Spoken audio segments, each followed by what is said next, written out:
Bab 91, seperti dewa turun dari langit.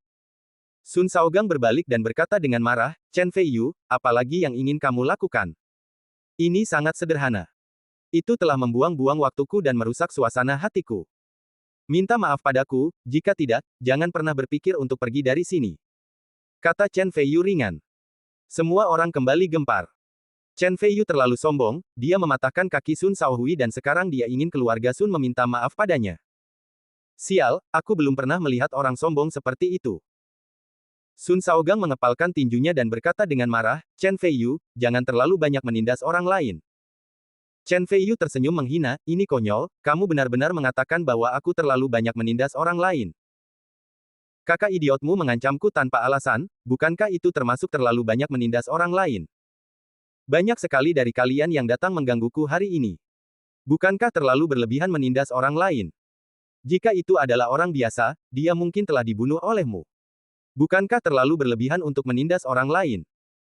Semua orang di sekitar mereka mengangguk diam-diam, merasa bahwa apa yang dikatakan Chen Feiyu masuk akal. Chen Feiyu terus berkata dengan nada menghina, saya akan memberitahu Anda dengan jelas hari ini bahwa saya menggunakan kekuatan saya untuk menekan orang lain, dan saya terlalu sering menindas orang lain. Jika Anda tidak meminta maaf kepada saya hari ini, saya akan mematahkan kaki Sun Shaohui yang lain lagi, atau keluarga Sunmu, apa yang bisa kamu lakukan padaku? Sombong. Sangat sombong. Jangan menganggap serius Taipan Real Estate Kota Mingji. Semua orang memandang Sun Shaogang, ingin melihat bagaimana dia akan menghadapinya. Sun Shaogang mengepalkan tinjunya dan mengeluarkan suara, berderak terlihat jelas bahwa dia sangat marah dan terhina. Di hadapan semua orang, Sun Shaogang berdiri di sana, wajahnya membiru dan putih. Dia tidak meminta maaf atau langsung pergi. Sun Shaohui dan yang lainnya berdiri di belakangnya, bahkan lebih marah, tetapi mereka tidak punya pilihan selain marah dan tidak berani berbicara. Tiba-tiba, terdengar suara gemuruh yang tumpul di langit. Semua orang mendongak dengan aneh dan melihat helikopter spiral datang dari jauh dan berhenti di atas kapal pesiar mewah. Angin puyuh yang kuat meniup pakaian semua orang dan membuat mereka sulit untuk membuka mata. Terbuka. Semua orang gempar, diam-diam menebak siapa yang ada di dalam helikopter yang sebenarnya muncul dengan cara yang begitu megah. Saat berikutnya, helikopter membuka pintu, dan seutas tali digantung di sana. Dua tentara, seorang pria dan seorang wanita, meluncur ke bawah tali satu demi satu. Tubuh mereka lincah dan anggun. Jika itu orang lain, dia mungkin akan melakukannya. Takut setengah mati di tempat. Semua orang terkejut. Chen Feiyu merasakan aura pejuang dari kedua orang ini, dan mereka tampak seperti orang-orang dalam seni bela diri. Yang aneh adalah setelah kedua orang ini muncul, Han Muking menunjukkan sedikit kepanikan di wajahnya, dan bahkan ekspresi Xie Xingxuan menjadi aneh.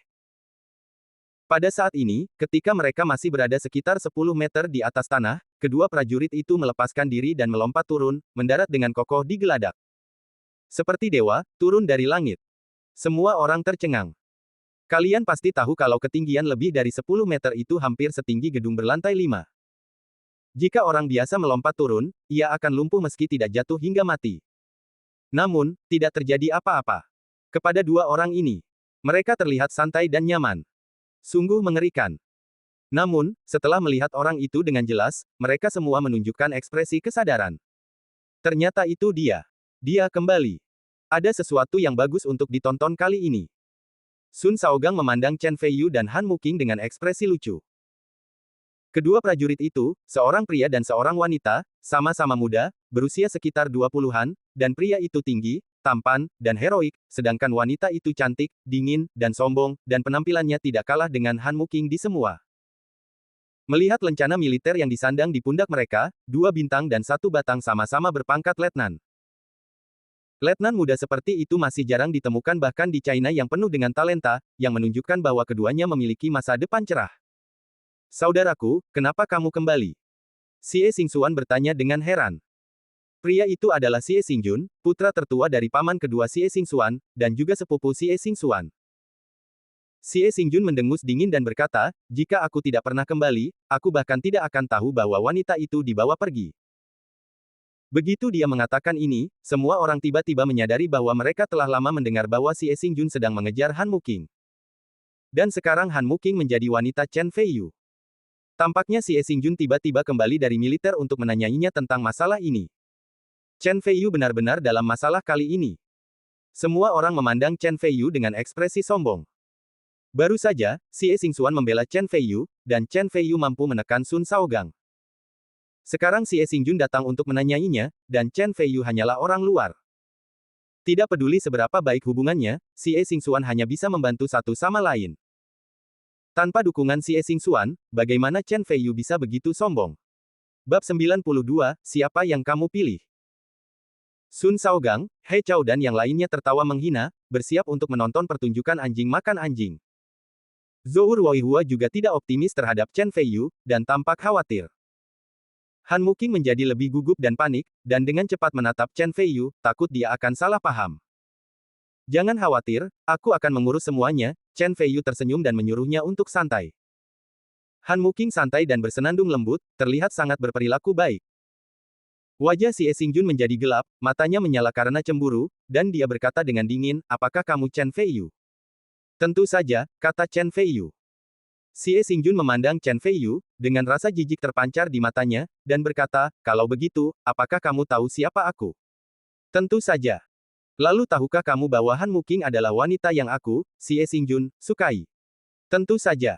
Chen Feiyu sambil terkekeh, dia meraih pinggang Han Muqing di depan umum dan tersenyum provokatif, sayang sekali, dia adalah wanitaku. Semua orang menarik napas, Chen Feiyu terlalu berani, bahkan Xie Xingjun berani memprovokasi dia, mungkinkah dia tidak tahu bahwa Xie Xingjun telah mengalami ratusan pertempuran dan dihormati sebagai raja prajurit? Raja dari 100 prajurit adalah raja para prajurit.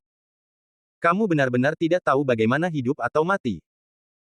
Sun Shaogang berkata dengan nada mencemooh, tapi dia senang melihat Chen Feiyu dipukuli sampai mati oleh Xie Xingjun. Ini akan menyelamatkannya dari banyak masalah. Xie Xingjun sangat marah dan berteriak, Chen Feiyu, kamu sedang mencari kematian. Saat ini, kapal pesiar mewah berada di geladak. Raja prajurit, Xie Xingjun, sangat marah, dan suasananya seperti cahaya pedang dan bayangan, di ambang pecah. Chen Feiyu tertawa kecil, lalu wajahnya menjadi gelap, dan dia mencibir, siapa kamu? Wajar jika aku memeluk istriku, itu bukan urusanmu. Semua orang menjadi pucat, dan menjadi ketakutan. Mereka tidak hanya mencuri wanita Xie Xingjun, tetapi mereka juga berani. Dia memarahi Xie Xingjun secara langsung. Sial, Chen Feiyu sangat keren. Qin Lingfei, wanita cantik militer yang muncul bersama Xie Xingjun, memandang Chen Feiyu dari atas ke bawah. Dia sangat penasaran mengapa Han Muqing menolak Xie Xingjun dan memilih Chen Feiyu, dan dari mana Chen Feiyu mendapatkan keberanian untuk menantang Xie Xingjun secara langsung. Xie Xingjun sangat marah dan berkata dengan nada meremehkan, saya mendengar dari Li Jiangwo bahwa Anda mengandalkan dukungan keluarga Xie kami untuk dapat berjalan menyamping di kota Mingji. Sekarang, Anda berani menantang saya. Apakah Anda menghadapi dermawan Anda? Postur tubuh. Alasan mengapa Xie Xingjun tiba-tiba muncul adalah karena Li Jiangwo telah memberitahu dia. Namun, Li Jiangwo bukanlah tokoh inti dalam keluarga Xie dan tidak tahu bahwa Chen Feiyu telah menyembuhkan kanker otak Xie Anxiang, begitu pula Xie Xingjun. Li Jiangwo. Han Muqing sangat pintar, dia segera memahami keseluruhan cerita, dan cahaya terang melintas di matanya. Dermawan. Ternyata kamu belum mengetahui masalahnya sampai sekarang. Chen Feiyu mencibir dengan nada menghina, lalu menatap Xie Xingxuan dan mencibir, Xingxuan, mungkinkah keluarga Xiemu tidak pernah memberitahunya siapa dermawan siapa? Jejak rasa malu melintas di wajah Xie Xingxuan. Dia takut akan konflik di antara keduanya, karena dia tahu betapa kuatnya Xie Xingjun dan khawatir Chen Feiyu akan menderita. Dia dengan cepat berkata, kakak kedua, semuanya tidak seperti yang kamu pikirkan. Aku akan menangani masalah ini nanti. Biar kujelaskan padamu, sekarang.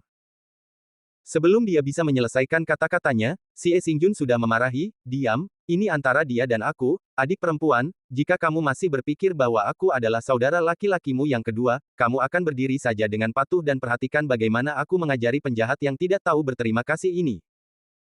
Xie Xingxuan menghela nafas diam-diam, berdiri di sana dan menghentakkan kakinya dengan sedih. Sun Shaogang dan yang lainnya segera menjadi bersemangat. Awalnya, mereka khawatir Xie Xingxuan akan bersikeras untuk maju. Sekarang Xie Xingxuan ditekan, tanpa dukungan Xie Xingxuan, mari kita lihat bagaimana Chen Feiyu mati. Kilatan kekhawatiran melintas di antara alis Zhou Ruoihua, dan Si Tuying memiliki emosi yang lebih rumit melihat Xie Xingjun datang untuk menanyainya, Chen Feiyu ditinggalkan sendirian, dan dia tidak tahu apakah dia bahagia atau khawatir. Xie Xingjun tiba-tiba menatap Han Muking, dengan ekspresi obsesi di matanya, dan kemudian berkata dengan suara yang dalam, Muking, aku tergila-gila padamu selama ini, dan aku tidak pernah memaksamu melakukan apapun. Sekarang, saya akan memberi Anda kesempatan lagi. Chen Feiyu dan saya, siapa yang Anda pilih? Bab 93, Mengapa kamu ada di sini? Ini masalah antar laki-laki. Sekarang kamu memaksa Muking di depan umum tanpa mempedulikan pikirannya sama sekali. Kamu pantas mendapatkannya setelah sekian lama dan kamu tidak bisa menyusulnya. Sebaliknya, biarkan aku sampai di sana dulu. Kata Chen Feiyu dengan nada menghina. Kemarahan melintas di wajah Xie Xingjun. Mendengar kata-kata Chen Feiyu, Han Muking merasakan manis di hatinya, dan menguatkan pikirannya, dia menarik napas dalam-dalam, menatap langsung ke arah Xie Xingjun, dan berkata dengan serius, Tuan Xie, saya sangat berterima kasih atas kasih sayang dan bantuan Anda, tapi terima kasih tidak berarti aku menyukaimu. Tidak ada cara untuk memaksakan perasaan. Chen Feiyu adalah orang yang sangat aku cintai. Aku harap kamu dapat memahami dan memberkati kami. Chen Feiyu mengangkat senyum hangat di bibirnya. Dia memang istrinya, berdiri kokoh di sisinya pada saat kritis.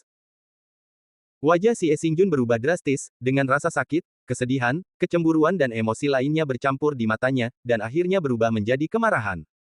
Kemarahan terhadap Chen Feiyu. Chen Feiyu, aku akan membunuhmu. Xie Xingjun meraung, dan dalam sekejap, aura keluar dari tubuhnya. Tampilan mematikan. Aura pembunuh yang kuat dan kaya itu seperti substansi. Hanya mereka yang bertarung di medan perang darah dan api, dan telah berada di ambang kematian berkali-kali, yang memiliki aura pembunuh seperti itu. Di bawah pengaruh aura pembunuh yang kuat ini, semua orang di Geladak merasakan ketakutan yang mendalam di hati mereka, wajah mereka menjadi pucat, dan butiran keringat mengalir di dahi mereka. Pada saat ini, semua orang tahu mengapa Xie Xingjun disebut Raja Prajurit ini adalah suatu kehormatan yang diperoleh melalui pertarungan yang tak terhitung jumlahnya. Qin Lingfei menghela nafas pelan. Terakhir kali dia melihat Xie Xingjun begitu marah adalah setengah tahun yang lalu. Akibatnya, semua tentara bayaran yang lengkap di Eropa dibunuh oleh Xie Xingjun di tempat. Sekarang, Xie Xingjun marah, Chen Feiyu ditakdirkan untuk cacat tetapi tidak mati. Han Muking tampak ngeri, khawatir Chen Feiyu akan terluka, dan dengan cepat berdiri di depan Chen Feiyu. Tiba-tiba, Chen Feiyu menariknya ke belakang, mengusap kepalanya dengan penuh kasih, dan berkata dengan percaya diri, sebagai seorang pria, bagaimana bisa ada alasan untuk berdiri di belakang seorang wanita? Percayalah suamimu, aku akan membuktikan kepadamu bahwa visimu adalah bagaimana benar. Han Muking terkejut, lalu dengan lembut mengangguk, memilih untuk mempercayai Chen Feiyu. Chen Feiyu dan Xie Xingjun berdiri berhadapan. Suasana di tempat kejadian begitu khusyuk dan hampir pecah. Semua orang di sekitar sangat gugup hingga mereka tidak berani menarik napas. Saat ini, semua orang tidak optimis terhadap Chen Feiyu, bahkan Sun Shaogang dan yang lainnya menunjukkan kegembiraan, seolah-olah mereka melihat Chen Feiyu dipukuli setengah mati oleh Xie Xingjun. Tiba-tiba, suara kejutan tiba-tiba datang, Tuan Chen, jadi Anda sudah ada di sini. Xie Yongguo berjalan ke arah Chen Feiyu dengan terkejut, berinisiatif untuk memegang tangan Chen Feiyu, dihormati dan bahagia, dan berkata dengan gembira, sebelumnya datang, ayah saya secara khusus memberitahu saya bahwa jika saya melihat Tuan Chen di pelelangan, saya harus memperlakukannya dengan baik dan memastikan bahwa tidak ada yang akan mengganggu keanggunan Tuan Chen. Dia telah meminum pil gujing dalam 2 hari terakhir dan tidak bisa tunggu ketemu si kecil sayang, setelah dicoba ternyata efeknya luar biasa, tidak hanya tahan lama, tapi juga tidak ada efek samping. Setiap kali dia memikirkan ekspresi bahagia dan takut kekasih kecilnya, Xie Yongguo merasa sangat puas dan pada saat yang sama merasa lebih berterima kasih kepada Chen Feiyu. Dia bahkan punya ide di benaknya. Jika Chen Feiyu setuju, itu akan membawa keuntungan puluhan miliar bagi keluarga Xie. Sekarang, di mata Xie Yongguo, Chen Feiyu adalah sapi perah, dia akan bertarung dengan siapapun yang berani menyentuh Chen Feiyu. Xie Xingxuan menghela nafas lega sekarang ayahnya ada di sini, Chen Feiyu dan Xie Xingjun tidak bisa lagi bertarung. Melihat sikap hormat Xie Yongguo terhadap Chen Feiyu, semua orang memasang ekspresi aneh di wajah mereka. Bukankah sudah disepakati bahwa keluarga Xie adalah pendukung Chen Feiyu? Mengapa Xie Yongguo malah begitu menghormati Chen Feiyu? Sun Shaogang dan yang lainnya tampak semakin tidak percaya. Zhou Ruoihua memikirkan kemungkinan tertentu dan menutup mulutnya karena terkejut. Paman, apakah kamu benar? Mengapa kamu begitu sopan kepada Chen Feiyu? Xie Xingjun berkata dengan heran. Kemunculan Xie Yongguo menyebabkan suasana tegang aslinya menghilang, dan dia harus menarik niat membunuhnya. Xie Yongguo berbalik, seolah dia baru saja menemukan Xie Xingjun, dan berkata dengan heran, "Xingjun, kenapa kamu ada di sini?" Xie Xingjun berkeringat deras. Ini adalah pertama kalinya dalam hidupnya dia diabaikan.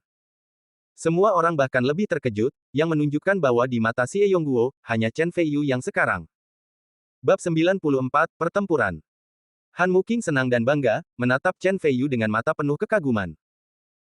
Chen Feiyu tersenyum main-main dan berkata, "Biar ku beritahu, keponakan tertuamu datang ke sini untuk menuduhku. Dia tidak hanya ingin mencuri wanita dariku, tapi dia juga ingin melakukannya denganku di sini. Ternyata ini adalah cara keramah tamahan keluarga Xie. Saya sudah dewasa. Saya pernah melihatnya." "Apa?" Xie Yongguo terkejut, tetapi ketika dia melihat Han Muking di pelukan Chen Feiyu, dia tiba-tiba menyadari bahwa berdasarkan pemahamannya tentang Xie Xingjun benar-benar bisa melakukan hal seperti itu. Xie Yongguo memandang Xie Xingjun dan berkata dengan wajah cemberut, "Tuan Chen adalah tamu terhormat keluarga Xie. Saya tidak peduli dendam apa yang Anda miliki dengan Tuan Chen. Singkatnya, biarkan saja, jika tidak, keluarga akan menghadapinya." Begitu kata-kata ini keluar, semua orang menjadi pucat. Xie Xingjun adalah keturunan langsung dari keluarga Xie dan memiliki bakat paling menonjol di antara generasi ketiga keluarga Xie. Namun, Xie Yongguo membantu orang luar, Chen Feiyu. Semua orang mulai bertanya-tanya, mungkinkah Chen Feiyu memiliki latar belakang yang begitu dalam sehingga bahkan keluarga Xie harus berhati-hati dalam berteman dengannya. Memikirkan hal ini, semua orang berkeringat dingin. Ekspresi Xie Xingjun dipenuhi amarah dan ketidakpercayaan, dia mengepalkan tinjunya dan mengeluarkan suara, krak-krak. Xie Yongguo menoleh ke Chen Feiyu dan tersenyum meminta maaf, "Tuan Chen, Xingjunlah yang pertama kali bersikap kasar. Saya akan meminta maaf kepada Anda atas namanya." Chen Feiyu berkata sambil tersenyum, "Tidak masalah, dia masih muda dan energik, dan dia belum peka. Saya tidak akan bertarung dengannya. Pengetahuan umum, tentu saja, jika dia tidak berterima kasih, saya tidak keberatan memberinya beberapa pelajaran. Tentu saja, Tuan Chen sangat murah hati, yang mana membuat kami malu." Xie Yongguo tertawa. Mereka berdua mengobrol seolah-olah tidak ada orang lain di sekitar mereka, tetapi hati semua orang di sekitar mereka sudah menimbulkan badai. Apakah keluarga Sun kuat? Taipan Real Estate, sangat berkuasa. Apakah Xie Xingjun hebat? Raja prajurit juga luar biasa. Tapi betapapun kuat dan hebatnya mereka, mereka tidak bisa menandingi kekuatan Xie Yongguo. Karena Xie Yongguo mewakili seluruh kekuatan keluarga Xie, marah saja sudah cukup untuk menjungkirbalikkan seluruh kota Mingji. Namun, bahkan Xie Yongguo menghormati Chen Feiyu dan bahkan ingin menyenangkannya. Setelah lama mengerjakannya, yang paling mengagumkan adalah Chen Feiyu. Pada saat ini, wajah Sun Shaogang dan yang lainnya menjadi pucat, dan mereka semua merasakan rasa frustrasi dan ketidakberdayaan. "Tidak, aku belum kalah. Chen Feiyu, jangan terlalu bangga." Orang yang tertawa pada akhirnya adalah pemenangnya. Fitur wajah He Chao terpelintir, tinjunya terkepal erat, dan dia tidak kalah. Bahkan menyadari bahwa kukunya menusuk dagingnya dan mengeluarkan darah.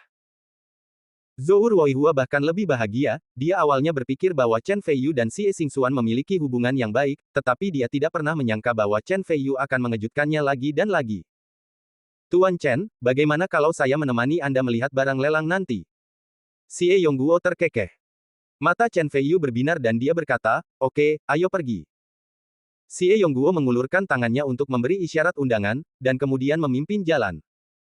Chen Feiyu memeluk pinggang Han Muking seolah-olah tidak ada orang lain di sekitarnya dan berjalan masuk.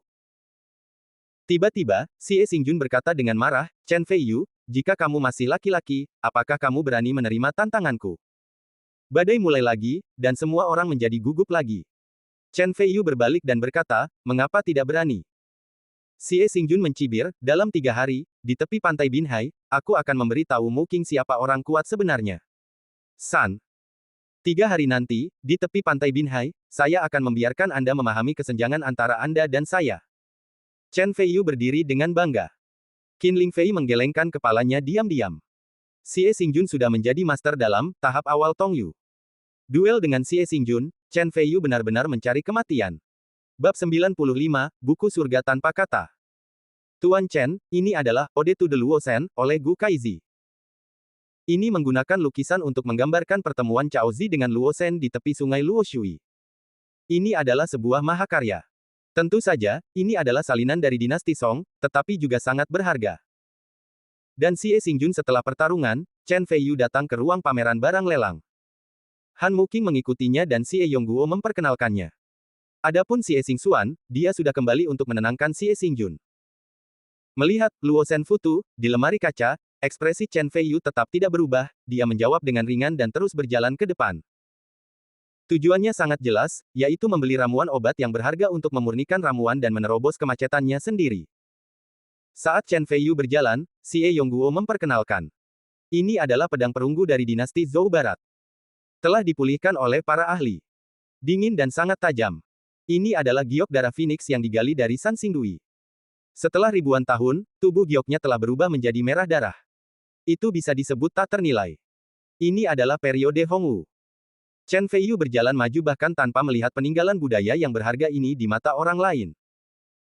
Tiba-tiba, matanya berbinar, dan bahkan pupilnya samar-samar dipenuhi api, dan dia berjalan cepat. Berjalan ke depan dan sampai ke lemari kaca. Di dalam lemari kaca di depannya terdapat Ganoderma lucidum sebesar mulut mangkuk. Yang aneh, Ganoderma lucidum ini memiliki 4 penutup di bagian atas dan bawah, serta seluruh tubuhnya berwarna safir, seperti kaca. Bagian atas dan bawah dibagi menjadi 4 lapisan, lapisan kedua memiliki 2 cabang, dan penutup serta batang keduanya berwarna hijau, itu adalah King Yuzi. Ya, ini adalah King Yuzi, dan ini adalah King Yu yang berusia seabad Zi. Kali ini kita benar-benar datang ke tempat yang tepat. Chen Feiyu sangat bersemangat. Sejujurnya, bahkan melalui kaca, dia bisa merasakan kekuatan obat kuat yang dipancarkan oleh King Yuzi. Selama Anda memiliki jamur giok hijau ini, Anda akan selangkah lebih dekat untuk segera menyempurnakan pil Xuan Yang. Han Muqing memandang King Yuzi dengan rasa ingin tahu dan kagum. Meskipun dia tidak memahami bahan obat, dia juga menganggap King Yuzi sangat cantik. Tuan Xie, bolehkah saya membelinya terlebih dahulu? Chen Feiyu menunjuk ke arah King Yuzi dan bertanya. Xie Yongguo menggaruk kepalanya karena malu dan berkata sambil tersenyum malu, Tuan Chen, barang lelang di sini telah dicetak dalam jumlah besar dan didistribusikan kepada orang-orang yang datang ke pelelangan. Jika mereka membelinya terlebih dahulu, orang lain pasti akan mengetahuinya ada cerita teduh. Reputasi keluarga terpukul, jadi. Oh, lupakan saja. Chen Feiyu sedikit kecewa. Jamur giok hijau ini sangat berharga. Jika tidak bisa dibeli terlebih dahulu, maka akan terjadi persaingan sengit di pelelangan. Apapun yang terjadi, saya akan membeli King Yuzi meskipun saya harus tegar ketika saatnya tiba. Dia memutar matanya sedikit, dan dari sudut matanya, dia tiba-tiba melihat sebuah buku kuno bersampul benang diletakkan di lemari kaca di sebelahnya, dan perasaan misterius dan luas datang darinya. Itu adalah niat pedang yang luar biasa. Chen Feiyu merasa aneh dan mau tidak mau berjalan mendekat. Dia melihat bahwa buku itu sangat sederhana dan bahkan sedikit compang camping. Tidak ada satu kata pun di sampul biru, dan dia tidak tahu apa isinya. Xie Yongguo menindaklanjutinya tepat waktu dan berkata dengan aneh, ini adalah buku surgawi tanpa kata-kata. Ketika dikirim ke pelelangan, saya pribadi membacanya. Benar-benar tidak ada sepatah kata pun di dalamnya. Saya tidak tahu siapa yang akan diambil. Diambil manfaatkan dan belilah buku seperti itu. Buku rusak. Chen Feiyu dapat merasakan bahwa meskipun buku ini tidak mencolok, pasti ada misteri lain. Saya khawatir itu masih harta karun. Namun, dia tidak ingin menarik perhatiannya. Perhatian orang lain, jadi dia mengangguk dan pergi seolah-olah tidak terjadi apa-apa. Segera, pelelangan dimulai. Dengan Xie Yongguo menemani mereka, Chen Feiyu dan Han Muqing juga duduk di kursi VIP di barisan depan. Chen Feiyu menoleh ke belakang dan melihat bahwa kursinya sudah penuh dengan orang. Bahkan Zhou Ruoihua dan Si Tuying duduk di belakang. Adapun He Chao dan yang lainnya, mereka tidak terlihat. Mereka mungkin merasa malu dan pergi diam-diam. Tiba-tiba, seorang wanita cantik mengenakan congsam merah berbelahan tinggi berjalan ke atas panggung, dengan pemandangan di balik roknya yang menjulang, dia memegang mikrofon dan berkata dengan penuh semangat, "Selamat malam Bapak dan Ibu, terima kasih semuanya telah meluangkan waktu untuk datang ke lelang kami malam ini. Ya, malam ini, kami akan meluncurkan berbagai," kata juru lelang di atas panggung. Chen Feiyu memperhatikan bahwa mata Xie Yongguo cerah, dan pembawa acara juga melirik Xie Yongguo dengan pandangan ambigu dari waktu ke waktu.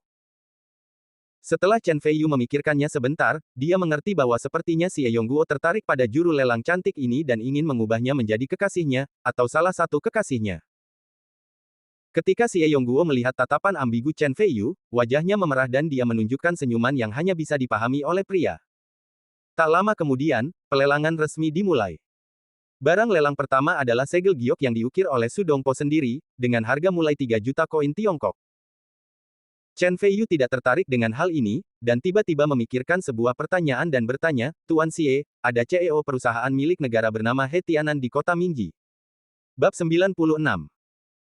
Ketika Jiang Tianhu berada di hotel bersama Lin Yujia dan Zhou Ruoihua, He Chao telah melaporkan nama ayahnya, dan Chen Feiyu kebetulan mengingatnya. Chen Feiyu berkata bahwa He Chao tidak akan punya apa-apa, dia selalu menepati kata-katanya, jadi wajar saja dia akan melakukan apa yang dia katakan. Xie Yongguo berpikir sejenak dan berkata sambil tersenyum, ya, saya ingat Mu Qing pernah berbisnis dengan He Tianan. Ada apa? Tuan Chen punya masalah dengannya. Melihat Chen Feiyu mengangguk sebagai pengakuan, mata Han Mu Qing melintas dengan jijik. Berkata, He Tianan ini adalah yang paling rakus. Bulan lalu, dia menerima lebih dari 1,2 juta suap dari perusahaan kami. Benar-benar menjengkelkan. Kami tidak takut dia akan menerima suap, tapi kami takut dia tidak mau menerima suap. Kalau tidak, sangat sulit untuk memulainya. Bagaimana menurutmu, Tuan keluarga Xie? Chen Feiyu mencibir. Xie Yongguo berpikir sejenak, lalu tiba-tiba mengulurkan jari telunjuknya dan berkata, bagaimanapun, He Tianan adalah bos sebuah perusahaan milik negara, dan dia memiliki beberapa koneksi. Beri saya waktu 1 bulan, oh tidak, setengah bulan, dan aku bisa menjadikan He Tianan tidak punya apa-apa, dan akan menghabiskan hidupnya selanjutnya di penjara. Oke, aku akan menunggu dan melihat. Chen Feiyu tersenyum. Hanya dalam beberapa kata perbincangan, nasib tragis bos perusahaan milik negara yang bermartabat di kota Mingji telah diputuskan. Inilah kekuatan, satu pikiran menentukan hidup dan mati. Pelelangan masih berlangsung. Untuk mencegah orang lain curiga, Chen Feiyu mengambil foto kalung rubi dan memberikannya kepada Han Mu Qing. Dia juga mengambil beberapa bahan obat langka untuk memurnikan ramuan, yang masing-masing berharga 500 yuan. 10.003 juta koin Cina. Setelah itu, Chen Feiyu secara acak membeli beberapa barang yang kurang berharga dengan harga tinggi. Misalnya, botol tembakau sangkar asap Hansui dari dinasti Qing bernilai sekitar 100.000 yuan. Dia tiba-tiba membelinya dengan harga lebih dari 300.000 yuan. Dia berkata bahwa dia menyukainya. Seperti ini. Gaya.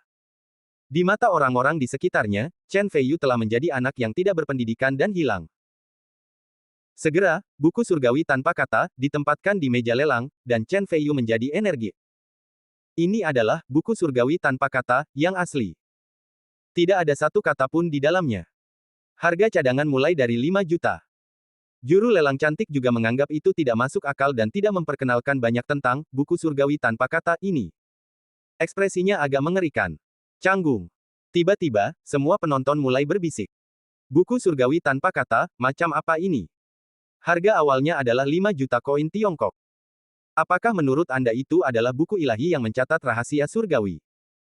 Benar, buku kosong, sebut saja, surgawi tanpa kata, buku, namanya bisa dijual seharga 5 juta, lebih menguntungkan daripada merampok bank. Juru lelang cantik itu tampak semakin malu, tetapi dia juga merasa bahwa dia salah dan tidak bisa berkata apa-apa. Tiba-tiba, semua orang melihat hanya satu orang di depan memegang tanda dan berteriak, 5 juta. Semua orang terkejut dan saling memandang, tiba-tiba menunjukkan ekspresi aneh. Bahkan Han Mu Qing pun terkejut. Dalam kesannya, Chen Feiyu selalu pintar, kenapa sekarang apakah Anda akan menjadi bodoh dan dimanfaatkan? Chen Feiyu melihat sekeliling dan berkata sambil tersenyum, saya biasanya suka membaca novel aneh, dan saya sangat tertarik pada dewa, Buddha, dan buku surgawi. Saya tidak menyangka hari ini adalah waktu yang tepat. Saya membelinya untuk belajar dan menyimpannya sebagai koleksi. Cantik, saya menghabiskan 5 juta untuk berkontribusi kepada Anda, mengapa Anda menunggu? Juru lelang cantik itu akhirnya bangun, lalu dia terkejut dan bahagia, dan berkata dengan cepat, pria ini menawar 5 juta, apakah ada yang lebih dari 5 juta? 5 juta sekali, 5 juta 2 kali. Chen Feiyu sudah tersenyum. 6 juta. Tiba, seseorang tidak jauh dari situ mengangkat tanda dan berteriak. Chen Feiyu mengerutkan kening dan melihat seorang pria tampan, berusia sekitar kurang dari 30 tahun, mengenakan jubah putih Konfusianisme, terlihat sangat anggun. Liu Yunfei, yaitu pria yang memegang tanda itu melihat tatapan Chen Feiyu dan berkata sambil tersenyum, saya juga tertarik dengan buku surga tanpa kata, dan kebetulan, saya tidak kekurangan 6 juta ini. Xie Yongguo berbisik dari samping, dia adalah putra tertua dari keluarga Liu. Keluarganya bergerak dalam bisnis batu giok dan dia juga raja perhiasan kota Mingji, jadi asetnya sangat kuat. Chen Feiyu mengangguk dan berkata sambil tersenyum, menarik, ada orang seperti saya yang ingin dimanfaatkan. Sayangnya, tidak mudah untuk dimanfaatkan. 7 juta. Juru lelang cantik itu terkejut sekaligus bahagia. Dia bersiap kalah dalam lelang, namun dia tidak menyangka akan ada orang yang mencoba memanfaatkannya. Dunia orang kaya sungguh tak terbayangkan. Liu Yunfei tersenyum dan mengangkat tangannya menandatangani dan berkata, 8 juta. 10 juta. Semua orang berseru serempak. Sebuah buku rusak dijual seharga 10 juta. Bahkan pemiliknya, yang tidak kekurangan uang, menganggap Chen Feiyu terlalu gila. Liu Yunfei mengerutkan kening, mengangkat tandanya dan berkata, 11 juta. 15 juta. 16 juta. 20 juta. Saat Chen Feiyu meneriakkan harga 20 juta koin Tiongkok, suasana di seluruh aula lelang menjadi memanas. Semua orang berkeringat. Hanya untuk buku lusuh seperti itu, sudah jelas siapa yang membeli dan siapa yang dimanfaatkan. Sebenarnya Chen Feiyu ditawarkan 2 pastikan untuk membelinya. Gila, benar-benar gila.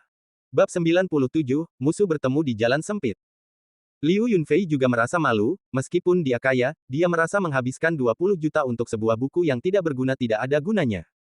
Chen Feiyu juga sedikit gugup. Kebanyakan orang di sini adalah orang-orang yang sangat pintar. Jika dia menghabiskan harga setinggi langit untuk membeli buku tanpa kata, mereka pasti akan curiga. Memikirkan hal ini, Chen Feiyu memutar matanya dan memutuskan untuk bertaruh. Dia menghela nafas dan berkata, ini adalah keuntungan saya. Ini adalah buku yang rusak. Jika Anda dapat menawarkan lebih dari 20 juta, saya bersedia untuk berhenti dan menyerah. Tidak apa-apa bagimu untuk memanfaatkanku. Pada saat ini, semua orang memandang Liu Yunfei, seolah menunggu untuk melihat siapa yang dimanfaatkan. Akhirnya, Liu Yunfei menghela nafas pelan dan berkata, itu saja, 20 juta lebih dari yang saya harapkan. Chen Feiyu sangat gembira di dalam hatinya, tetapi di permukaan, dia mengerutkan bibirnya dan tampak enggan, seolah-olah dia telah menghabiskan uang di sia-sia. Selamat kepada pria ini, saya membeli salinan, buku surgawi tanpa kata, seharga 20 juta koin Tiongkok. Kata juru lelang cantik itu dengan penuh semangat. Semua orang di bawah menahan tawa mereka dan merasa bahwa Chen Feiyu telah dimanfaatkan. Hanya Chen Feiyu yang terlihat cuek, tapi nyatanya hatinya sangat gembira. Hah, kalian tidak tahu barang apa itu, tapi biarkan aku mengambil harta karun. Pelelangan masih berlangsung, dengan harta berharga diluncurkan satu demi satu. Bahkan Xie Yongguo sedikit tergoda. Dia membeli lukisan, menyegel serigala dan hidup di Su, dengan 30 juta koin Tiongkok, berniat untuk memberikannya kepada Xie Anxiang. Suasana di tempat tersebut menjadi semakin panas, namun Chen Feiyu terdiam. Lebih dari setengah jam kemudian, juru lelang cantik itu berkata secara misterius, barang lelang di bawah ini penuh dengan legenda. Konon pangeran abadi Qiao di dinasti Zhou Timur pernah mendapatkannya, lalu mengambilnya dan naik ke surga. Meskipun ini hanya mitos, tapi barang lelang ini sangat berharga. Menurut legenda, bisa memperpanjang umur bahkan menghidupkan daging dan tulang putih manusia. Saya rasa semua orang pasti sudah menebak barang lelang apa ini. Ya, itu sangat berharga ramuan yang diproduksi oleh keluarga Su, keluarga pengobatan tradisional Tiongkok berusia seabad. Centennial King Yuzi. Saat King Yuzi ditampilkan, semua orang bersemangat, dan mata banyak orang sudah terbakar. Bagi kelompok orang-orang sukses kelas atas ini, berapapun uang yang mereka miliki, itu hanyalah angka-angka, mereka tetap tidak punya apa-apa ketika meninggal, kata terakhirnya adalah memperpanjang hidup dan terus menikmati kebahagiaan. Bahkan Xie Yongguo sangat bersemangat dan ingin melelang King Yuzi, tetapi dia juga tahu bahwa Chen Feiyu menginginkan King Yuzi, jadi dia hanya bisa menahan keinginan untuk menawar. Chen Feiyu diam-diam mengepalkan tinjunya, bertekad untuk menang. Juru lelang cantik itu tampak sangat puas dengan reaksi penonton dan berkata sambil tersenyum, Centennial King Yuzi, harga terendah adalah 10 juta koin Tiongkok, dan setiap kenaikan harga tidak boleh kurang dari 1 juta. 10 juta. 15 juta. 30 juta. Titik. Saat semua orang terus menaikkan harga, King Yuzi segera naik ke harga 100 juta koin Tiongkok yang sangat tinggi, dan harganya terus meningkat. Mata juru lelang cantik itu sudah bersinar karena kegembiraan, semakin tinggi harganya, semakin tinggi pula komisinya. Karena harga terus naik, semua orang juga merasakan tekanan, dan kecepatan penawaran juga melambat. Pada akhirnya, harga jamur giok hijau berusia seabad ini dipatok 150 juta koin Tiongkok. Chen Feiyu melihat dan menemukan bahwa orang yang memegang tanda itu ternyata adalah Liu Yunfei. Liu Yunfei juga kebetulan melihatnya, mengangkat alisnya sedikit dan menunjukkan ekspresi provokatif. Ini menarik. Musuh benar-benar bertemu di jalan sempit. Chen Feiyu menunjukkan senyum lucu. Sepertinya dia ditakdirkan untuk bertarung dengan Liu Yunfei hari ini. Tuan Liu memang tokoh terkemuka di industri perhiasan. Dia benar-benar berkuasa. Dia adalah seorang biksu dengan 150 juta yuan. Apakah ada orang di sini yang ingin menaikkan harga? Jika tidak lebih tinggi dari 150 juta yuan Tiongkok, maka tanaman King Yuzi yang sangat berharga ini akan menjadi milik Tuan Liu. Juru lelang cantik itu berkata dengan penuh semangat, 150 juta sekali, 150 juta dua kali. Senyuman muncul di bibir Liu Yunfei. Dia bisa sudah terbayang apa jadinya jika dia menunggu. Saat dia menghadiahkan jamur giok hijau berumur 100 tahun ini kepada kakeknya terlihat bahagia. Mungkin, garis keturunan mereka bisa kembali ke Yanjing karena hal ini. Tepat ketika dia hendak menurunkan palu lelang, tiba-tiba, sebuah suara datang dari depan, 200 juta. Semua orang tersentak, dan Liu Yunfei bahkan lebih terkejut.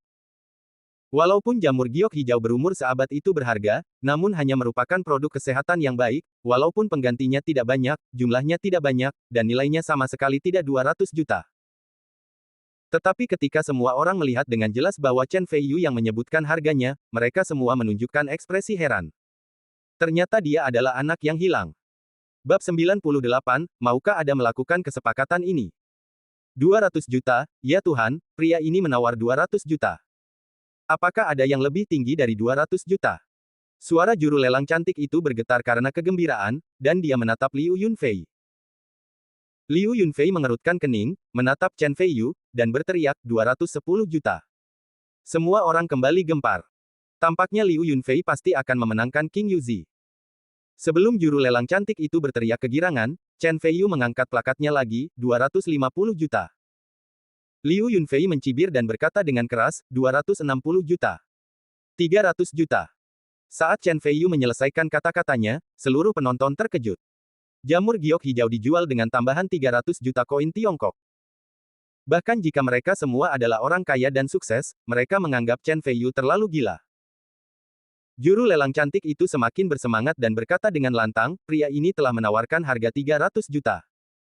Apakah ada penonton yang menawarkan harga lebih dari 300 juta? Jika tidak, maka jamur giok hijau ini milik pria ini. Kebanyakan mata orang tertuju pada Liu Yunfei, ingin melihat apakah dia akan terus mengikuti foto itu atau menyerah. Liu Yunfei berdiri, mengerutkan kening pada Chen Feiyu dan berkata, Tuan, King Yuzi ini sangat berguna bagi saya. Saya, Liu Yunfei, dapat berhutang budi kepada Anda. Bagaimana kalau Anda menyerahkan King Yuzi? Semua orang yang hadir terkejut. Keluarga Liu berada di dinasti Ming. Kota Ji sangat berkuasa, dan bahkan ada rumor bahwa di belakang keluarga Liu, ada juga keluarga besar di ibu kota Yanjing, yang dapat membuat Liu Yunfei berhutang budi, yang jumlahnya tidak seberapa, dapat ditukar dengan uang. Chen Feiyu, anak hilang, telah tiada. Semoga beruntung. Semua orang iri pada Chen Feiyu. Chen Feiyu mengangkat bahu dan berkata tanpa daya, Anda mungkin kecewa, karena jamur giok hijau ini juga sangat berguna bagi saya, dan saya tidak bisa menyerah. Begitu pernyataan ini keluar, semua orang menjadi gempar, dan tidak ada yang bisa memahaminya. Chen Feiyu akan melepaskan kesempatan bagus itu. Jadi, kamu berencana untuk melawanku sampai akhir. Oke, kalau begitu biarkan aku melihat mengapa kamu menentang keluarga Liuku. Wajah Liu Yunfei menjadi gelap, lalu dia mengangkat tandanya dan berkata dengan keras, 350 juta. Segera, Liu Yunfei memandang Chen Feiyu dengan provokatif, dengan sedikit rasa jijik muncul di matanya. Tambahkan 50 juta sekaligus. Sementara semua orang menyesali kekayaan Liu Yunfei, mereka juga diam-diam menertawakan Chen Feiyu karena ingin bersaing demi uang dengan keluarga Liu yang bermodal besar. Dia benar-benar melebih-lebihkan kemampuannya. Feiyu. Bahkan Han Muking menatapnya dengan cemas.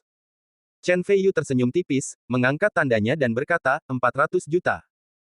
Dia juga menambahkan 50 juta sekaligus, tanpa menunjukkan tanda-tanda kelemahan. Liu Yunfei mencibir dan berkata dengan keras, 450 juta. Kamu terlalu muda untuk membandingkan uang dengan saya, Liu Yunfei. Chen Feiyu terkekeh, mengangkat tandanya dan berkata dengan keras, 500 juta. 500 juta koin Huaxia, yang hampir cukup. Itu semua adalah miliknya, tetapi bagi King Yuzi, semuanya sepadan. Semua orang terkejut dan merasa seolah-olah berada dalam mimpi kapan koin Huaxia menjadi begitu tidak berharga. Segera setelah itu, semua orang melihat ke arah Liu Yunfei. Wajah Liu Yunfei menjadi semakin jelek, dan bahkan sudut matanya mulai bergerak-gerak. 500 juta koin Tiongkok telah jauh melampaui keuntungannya. Meski kaya, namun ia tidak menganggap uang sebagai uang, justru karena ia mendapatkan setiap sen berdasarkan kemampuannya sendiri, ia tidak akan membelanjakannya sembarangan. 500 juta koin Huaxia, ya Tuhan, pria ini sangat berani. Dia bersedia membayar harga setinggi 500 juta koin Huaxia untuk King Yuzi. Ini juga menunjukkan betapa berharganya King Yuzi. Tuan Liu, apakah Anda mau untuk terus menaikkan harga? Jika menyerah, jamur giok hijau ini akan segera terlewatkan. Petugas lelang cantik telah bertanya secara terang-terangan. Chen Feiyu diam-diam benci karena 500 juta koin Huaxia ini sudah menjadi seluruh uangnya. Jika Liu Yunfei terus menaikkan harga, dia akan sangat malu. Benar saja, Liu Yunfei ragu-ragu sejenak, dan lalu melihat ke arah Chen Feiyu, dengan ekspresi jijik di wajahnya, masih mengangkat tandanya dan berkata, saya menawarkan 550 juta, kenapa, kamu ingin melanjutkan syuting? Semua orang mengangguk diam-diam. Dia memang raja perhiasan. Dia memang sangat kaya. Chen Feiyu bersaing dengan Liu Yunfei. Bukan saja dia tidak bisa mendapatkan King Yuzi, tetapi dia juga tidak mendapatkan bantuan apapun dari keluarga Liu. Itu tadi ditakdirkan untuk membuang-buang uang. Chen Feiyu tidak punya uang. Mau tidak mau mengerutkan kening. Melihat ekspresi Chen Feiyu, Liu Yunfei tertawa dan berkata, ada apa, kamu tidak mengangkat tandamu? Saya kira Anda tidak punya uang. Bukan hanya Liu Yunfei, semua orang yang hadir berpikiran demikian. Lagi pula, tidak semua orang memiliki modal sekuat keluarga Liu. Bukan langkah bijak bagi Chen Feiyu untuk bersaing dengan Liu Yunfei. Chen Feiyu sedikit mengernyit dan tiba-tiba berkata, Tuan Xie, beri saya 500 juta, dan saya akan membantu Anda menyempurnakan 10 pil permajaan. Xie Yongguo terkejut. 500 juta bukanlah jumlah yang kecil baginya, dan dia belum pernah mendengar apa itu pil permajaan, ada sedikit keraguan di dalam hatinya. Chen Feiyu melanjutkan, seperti namanya, pil permajaan dapat memperpanjang umur dan meremajakan tubuh manusia. Efek dari setiap pil permajaan tidak kalah dengan efek dari King Yuzi. Bagaimana menurut Anda, maukah kamu melakukan kesepakatan ini? Bab 99, uangku di bawah angin kencang. Setelah selesai berbicara, Chen Feiyu masih sedikit tertekan. Jika bukan karena King Yuzi adalah bahan yang diperlukan untuk menyempurnakan pil Suanyang, dia tidak akan menggunakan pil permajaan sebagai alat tawar-menawar. Xie Yongguo langsung terkejut. Sebuah pabrik King Yuzi kini telah terjual dengan harga tinggi yaitu 550 juta yuan. Meskipun preminya tinggi, perkiraan konservatif memperkirakan nilai King Yuzi mencapai ratusan juta koin Tiongkok. Sekarang ambil 500 juta untuk ditukar dengan 10 pil permajaan, bagaimana Anda bisa menghasilkan uang dengan darah Anda? Setuju. Xie Yongguo tampaknya khawatir Chen Feiyu akan menyesalinya, dan dengan cepat mengangguk setuju. Kedalamanku bukanlah sesuatu yang bisa kamu ukur sesuka hati. Chen Feiyu menunjukkan senyum percaya diri, mengangkat tandanya di depan semua orang, terkekeh, dan berkata dengan keras, 600 juta. His. Semua orang menarik napas dingin udara. Ini benar-benar pertarungan dengan Liu Yunfei. Semua orang memandang Chen Feiyu.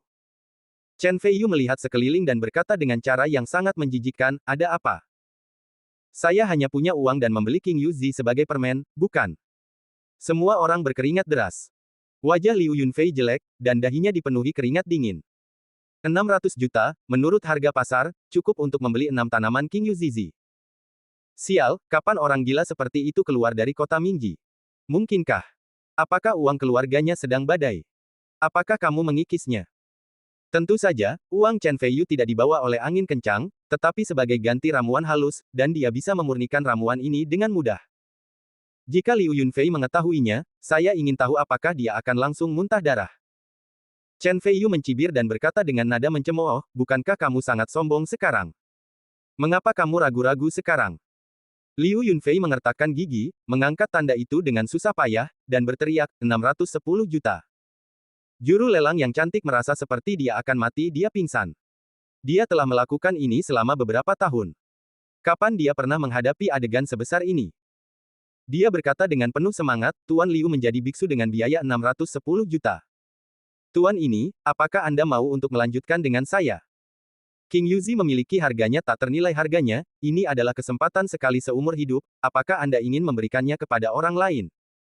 Chen Feiyu berkata dengan ekspresi riang, 700 juta. 700 juta. Naikkan harga hampir 100 juta sekaligus. Semua orang terkejut. Chen Feiyu tertawa kecil, memandang Liu Yunfei, dan berkata perlahan, aku hanya akan melemparkan uang kepadamu sampai mati, tidakkah kamu menerimanya? Lalu menawar, dan aku akan menemanimu sampai akhir. Dengan seperti itu kesombongan, dia tidak menganggap serius keluarga Liu, Raja Perhiasan. Juru lelang cantik itu merasa seolah-olah sedang bermimpi, dan berkata dengan penuh semangat, 700 juta, harga tertinggi di antara penonton, dan bahkan mencetak rekor lelang di lelang kota Minji. Pasti akan menjadi pembicaraan yang bagus. Bos, apakah ada yang lebih mahal dari 700 juta koin huaxia? Apakah harganya mahal? Dia melirik Liu Yunfei saat dia berbicara, jelas berharap Liu Yunfei akan terus menaikkan harganya. Bukan hanya dia, mata semua orang di ruangan itu terfokus pada Liu Yunfei. Ekspresi wajah Liu Yunfei berubah, dan dia tidak bisa mengangkat tanda penawaran di tangannya. Dia adalah seorang pengusaha, dan seorang pengusaha yang tenang dalam hal itu. Tidak peduli apa yang dia lakukan, dia harus mempertimbangkan pro dan kontra. Meskipun batu giok hijau berusia seabad itu berharga, Liu Yunfei bertanya pada dirinya sendiri bahwa dia tidak dapat melakukannya jika dia harus mengeluarkan uang sebesar 700 juta. Ekspresi aneh muncul di wajah semua orang. Mungkinkah keluarga Liu, yang selama ini terkenal dengan modalnya yang kuat, hanya ketakutan di depan Chen Feiyu? Ada sedikit kekecewaan di mata juru lelang cantik itu, namun dia tidak menyerah dan melanjutkan, King Yuzi jarang ada di dunia, apalagi usianya masih ratusan tahun. Semakin lama, semakin lebih baik efeknya. Lebih baik dari semua produk perawatan kesehatan di dunia. Jika Anda melewatkannya, sayang sekali. Jika tidak ada yang terus menaikkan harga, maka jamur giok hijau ini akan menjadi milik pria ini. Liu Yunfei duduk di kursinya, wajahnya semakin pucat, tapi dia tetap bergeming. Semua orang gempar, sepertinya Liu Yunfei benar-benar menyusut di depan Chen Feiyu yang tidak dikenal. Bahkan, banyak orang yang sudah berbisik-bisik, keluarga Liu juga dikenal sebagai Raja Perhiasan. Modalnya kuat dan tidak ada yang bisa menandinginya. Biasanya mereka membual tentang kehebatannya ke langit, tapi sekarang tidak. Pengecut. Tidak juga, terutama karena Chen Feiyu. Luar biasa. Anda belum pernah melihatnya sebelumnya. Ketika mereka berada di geladak, dua bersaudara Sun Shaogang dan Sun Shaohui dari keluarga Taipan Real Estate Sun diinjak oleh Chen Feiyu. Bahkan keluarga Xie mendukung Chen Feiyu. Coba pikirkan, di kota Minji, tidak peduli betapa hebatnya keluarga Liu, apakah mereka masih bisa lebih baik dari keluarga Xie? Kata seorang bos yang melihat konflik antara Chen Feiyu dan Sun bersaudara di De. Jadi begitu. Pertama dia menginjak Sun bersaudara, lalu membuat Liu Yunfei pingsan dengan uang. Orang bernama Chen Feiyu ini benar-benar hebat. Awalnya, saya ingin menunggu sampai pelelangan selesai untuk mengundangnya minum dan berteman. Sekarang sepertinya mungkin dia akan melakukannya. Kamu masih meremehkanku, haha. Liu Yunfei mendengarkan bisikan di sekitarnya, ekspresi penghinaan melintas di matanya, tinjunya terkepal erat, dan dia terus mengingatkan dirinya sendiri di dalam hatinya, bersabarlah, kamu harus bersabar, dan kamu adalah pria yang bisa membungkuk dan meregangkan tubuh. Bab 100, hanya untuk Han Muking tersenyum. Melihat Liu Yunfei masih tidak mengikuti pelelangan, juru lelang cantik itu diam-diam menghela nafas, tapi dia juga tahu bagaimana harus merasa puas. 700 juta koin Tiongkok sudah jauh melampaui ekspektasi psikologisnya. Pertama kali adalah 700 juta koin huaxia, yang kedua adalah 700 juta yuan, dan yang ketiga adalah 700 juta yuan. Selamat kepada pria ini, karena telah membeli batu giok hijau 100 tahun dengan harga setinggi langit 700 juta yuan. Saat juru lelang cantik membuat keputusan akhir, Chen Feiyu dengan mudahnya santai. Meskipun biayanya relatif tinggi, bagaimanapun juga, King Yuzi telah diperoleh. Sekarang, selama dia menemukan rumput esensi api dan buah Tianxin, dia dapat menyempurnakan pil Xuanyang, maka itu akan menjadi terobosannya sendiri. Memikirkan hal ini, Chen Feiyu menjadi bersemangat. Selanjutnya, beberapa barang dilelang satu demi satu. Meski harganya tidak murah, namun masih jauh tertinggal dari harga King Yuzi yang setinggi langit. Koleksi yang akan dilelang selanjutnya adalah kalung mutiara air tawar terbesar di dunia, Lover's Heart. Mohon diperhatikan. Mutiara berbentuk hati ini benar-benar terbentuk secara alami, halus dan seperti batu giok, dengan warna yang terkendali. Untuk menjadi eksistensi unik di dunia. Pasti sangat romantis untuk diberikan kepada pacar atau istri Anda. Harga murah mulai dari 5 juta, dan setiap kenaikan harga tidak boleh kurang dari 100 ribu. 5 juta. 550 ribu. 10 ribu. 5 juta 700 ribu. 6 juta. Semua orang di sekitar menawar satu demi satu, dan suasana tampak sangat panas. Chen Feiyu memandangi hati sang kekasih, mutiara berbentuk hati itu memang sangat indah, bersinar samar di bawah cahaya. Tiba-tiba, dia melihat cahaya memabukkan berkedip di mata Han Muking. Hati Chen Feiyu tergerak dan dia bertanya sambil tersenyum, apakah kamu sangat menyukai kalung ini? Han Muking menggelengkan kepalanya dan tersenyum tanpa menjawab, tetapi matanya selembut air. Tiba-tiba, Liu Yunfei berteriak keras, 50 juta. Semua orang tercengang. Liu Yunfei berani menawar 50 juta koin Tiongkok untuk sebuah kalung mutiara. Dia memang orang kaya. Liu Yunfei melihat sekeliling, seolah-olah dia telah melupakan rasa malunya sekarang, dan berkata sambil tersenyum, tujuan utama kunjungan saya kali ini adalah hati kekasih ini. Saya berencana untuk membelinya dan memberikannya kepada Nona Su Yingsui dari Chaoren Group. Semua orang tiba-tiba menyadari. Saya mendengar bahwa Liu Yunfei mengejar Su Yingsui. Ternyata masalah ini benar. Nona Su Yingsui benar-benar beruntung. Dia memiliki pelamar yang luar biasa. Saya sangat iri. Seorang wanita cantik yang mengenakan congsam berkata. Namun, saya mendengar bahwa Nona Su Yingsui terlalu menyendiri dan selalu memperlakukan Liu Yunfei tanpa kepura-puraan, jadi Liu Yunfei ingin membeli hati kekasih ini untuk mengesankan Nona Su. Chen Feiyu segera merasa tidak bahagia. Setelah beberapa lama, ternyata bahwa Liu Yunfei dia tidak memiliki niat baik terhadap istri tertuanya. Tidak mudah untuk mencoba memanfaatkannya. Juru lelang cantik itu melihat sekeliling dan berteriak, 50 juta untuk pertama kalinya, 50 juta untuk kedua kalinya, 50 juta untuk ketiga kalinya. 100 juta. Tiba-tiba, penawaran kembali diteriakkan dengan keras di tempat tersebut. Mata juru lelang cantik itu tiba-tiba berbinar, dan dia melihat bahwa itu adalah Chen Feiyu lagi. Apa yang sedang terjadi? Chen Feiyu sebenarnya bertengkar dengan Liu Yunfei. Ekspresi semua orang menjadi aneh. Bahkan Xie Yongguo terkejut. Mereka semua diam-diam menebak, mungkinkah Chen Feiyu dan Liu Yunfei berselingkuh? Kalau tidak, mustahil menargetkan Liu Yunfei seperti ini. Pertama adalah, buku surgawi tanpa kata, lalu Centenary Green Jadezi, dan sekarang adalah hati kekasih. Wajah Liu Yunfei berubah menjadi sangat suram, dan keanggunan aslinya menghilang, dan dia berkata dengan marah, Chen Feiyu, apakah kamu sengaja melawanku? Dia ingin mengorek sudutku, tapi sekarang dia menuduhku menentangnya. Chen Feiyu berkata dengan dingin, berdiri, lalu dengan lembut memegang tangan Han Muking, dan berkata sambil tersenyum, di zaman kuno, kecantikan dihargai dengan kemarahan, tapi sekarang saya menghabiskan 100 juta hanya untuk membuat wanita saya tersenyum. Apakah kamu keberatan? Habiskan 100 juta, hanya untuk memenangkan senyuman dari wanita cantik. Juru lelang cantik itu begitu bersemangat hingga hampir pingsan, diliputi rasa iri, jika ada yang bisa membelanjakan 100 juta untuknya, dia rela mati. Feiyu, apakah kamu benar-benar ingin membelikan ini untukku? Han Muking terkejut dan bahagia, merasa seperti dia dikelilingi oleh kebahagiaan. Chen Feiyu memandang Han Muking dan tersenyum, tentu saja, saya membelikannya untuk Anda. Apakah Anda menyukainya? Han Muking mengangguk penuh semangat. Wanita mana yang tidak menyukai romansa? Meskipun Han Muking adalah wanita kuat yang terkenal di dunia bisnis, dia tidak terkecuali.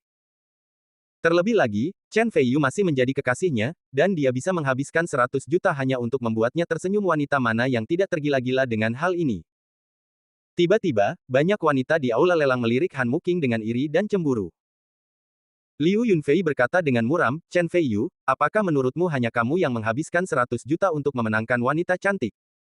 Saya menawar 150 juta.